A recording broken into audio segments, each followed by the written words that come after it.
ଆଜି ମନେ ହେଉଛି ଆସାମ ବୁଡ଼େଇ ଦେବ ଭୟଙ୍କର ରୂପରେ ଆଉଛି ଦେଖିଛ ନା ଭାଇମାନେ କେତେ ଜୋରରେ ଆଉଛି ବର୍ଷା ଏକଦମ ମାନେ ଆଜି ଆଉ ରଖିବନି ଯାହା ତ ଆଗରୁ ହେଇଥିଲା ଟୋଟାଲ ରଖିବନି ତା ଆଗରୁ ସତର୍କ ହେଇଯିବାଟା ବେଷ୍ଟ ଭଲ। ଚାଲ ଟାଙ୍କିରେ ବସିଯିବା। ଆଉ ଆଜିକା ଦିନରେ ଯେଉଁ ଭାଇମାନଙ୍କ ପାଖରେ ବର୍ଷା ହେଉଛି ସେମାନେ କିଏ କେଉଁଠି ଅଛ।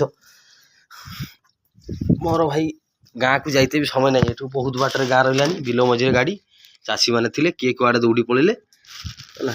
ମୁଁ ମୋର ଯାଇପାରି ନାହିଁ, ଟାଙ୍କି ଭିତରେ ରହିଲି। ଆଉ